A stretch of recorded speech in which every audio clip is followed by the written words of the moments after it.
Hey guys, Alex here. We are back with another video, and for today, let me share with you the Real Estate Service Act. So I decided to share this video with you because whether you're a buyer, seller, or you're a real estate professional, you need to be aware of the laws, the integral laws in the real estate industry, so that you will know exactly where you stand and you can better protect yourself and your investment. I have already covered the Maceda Law, RA 6552, in a previous vlog, and today I will be discussing about the law that professionalized the real estate industry in the Philippines, RESA, or RA 9646. So I will be breaking down the content of RESA. First, what is RESA? What is it about? And what are its objectives? So the purpose of RESA. So this law was passed in June 29 of 2009. Previously, the DTI was the regulating body for the real estate profession. Now with the passing of RESA, regulating power got transferred to PRC. So real estate plays an integral role in the country's economy, and so the purpose of RESA is to effectively regulate and supervise competent, responsible, and respected real estate professionals, the standard of which shall be globally competitive and will promote the growth of the real estate industry. Now, there are 5 types of real estate professionals.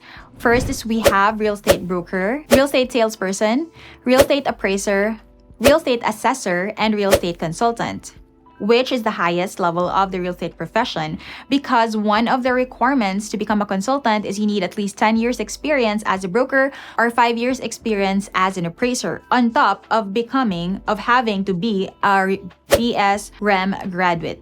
So what's the difference between a broker and a salesperson? To become a real estate broker, you need to be a graduate of BS REM, or Bachelor of Science in Real Estate Management. So that is a course, a 4-year course. And then once you graduate, you can take the board exam. And if you pass, you will be given a license by PRC. To become a real estate salesperson, there is no exam needed, but you need to take a CPD, which is 12 units, and then apply at PRC, and then you'll also be given a license. So there are also other requirements that you will need to submit to PRC. All salespersons must be governed by a broker. A broker can have a maximum of 20 salespersons under him or her. A real estate appraiser performs services in estimating the value of property, while a real estate assessor has the same function as an appraiser, wherein they also estimate the value of a property. However, they work for the government. So basically an assessor is like an appraiser that works for the government. So they call it real estate assessor if you work for the government in assessing and appraising the value of real property. A real estate consultant offers professional advice on the acquisition, enhancement, preservation, utilization of property. This includes conception, management, planning, and development of real estate projects. So it's quite varied, and the scope can also be really wide. With the passing of RESA, the board was also created, and it's called the Professional Regulatory Board of Real Estate Service, or PRBRES. The purpose of the board is to create guidelines for the development of the real estate industry, conduct licensure exams, issue, suspend, revoke, or reinstate certificates of registration, maintain the register of licensed real estate professionals, adopt a national code of ethics to be followed by all real estate professionals, investigate any violations of RESA, cooperate with SHED in coming up with a curriculum for BS REM, and prescribe guidelines for the CPD or CPE, which stands for Continuing Professional Education, and issue permits to those conducting CPE. Eradicate the practices of unlicensed individuals. The board is composed of a chairman and 4 members appointed by the President of the Philippines from the 3 recommendees submitted by PRC from a list of 5 nominees from IPO. As you can see, the board members are handpicked very carefully and screened by PRC and IPO. Also, you need to have at least 10 years experience as a real estate professional to qualify. 2 of the board members shall represent the appraisers and assessors. Every year-end, the board shall then submit a report to PRC giving a detailed account of its accomplishments for the year and recommendations for the following year. Aside from these, RESA also contains the qualifications of the board and requirements for licensing, scope of the exam, and qualifications of the examinees. All real estate professionals except real estate salespersons must take and pass the board exam before they can be given a license to practice. So the examinees must get at least 75% in all subjects with no rating below 50% in any subject. Upon passing the exam, a certificate of registration and professional ID, which is renewable every 3 years, will be issued to the examinee. The COR will be signed by the chairperson of PRC, chairperson of PRB RES, and all board members and stamped with the official seal of PRC. The board may also revoke or suspend your license if you're caught doing any of the following. So here are the grounds for suspension or revocation of license. First is procurement of COR or license through fraud, allowing an unqualified person to practice the profession by using your license. So it's illegal and risky to let other people borrow your license because if anything were to happen, you would be held accountable. Unprofessional or unethical conduct, practicing during one's suspension. Now, there are exemptions from taking the board exam.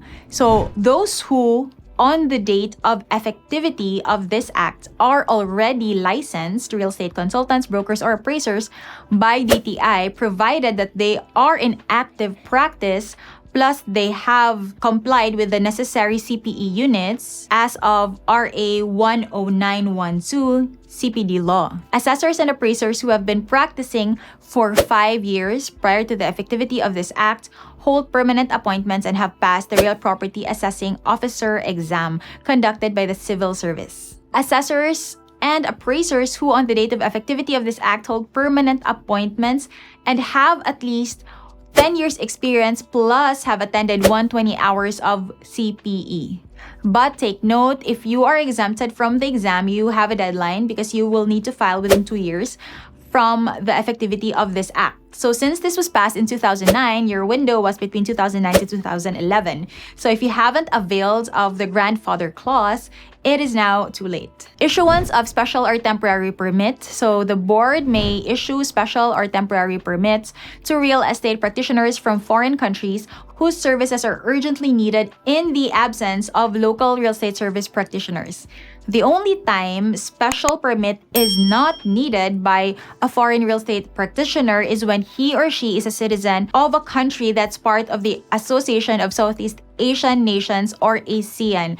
Because of the reciprocity within ASEAN members, we can practice our profession in their country and vice versa without having to get a special license. So as a broker, that means I can practice my profession, or as a nurse, I can practice my profession in Brunei, Cambodia, Indonesia, Malaysia, Myanmar, Singapore, Thailand, and Vietnam. These are the countries that are members of the ASEAN. Now, once you have passed the board exam, you will be required to take an oath before any member of the board and get a surety bond worth at least 20,000 pesos, which is renewable every 3 years. So you have to do this before you can start practicing your profession.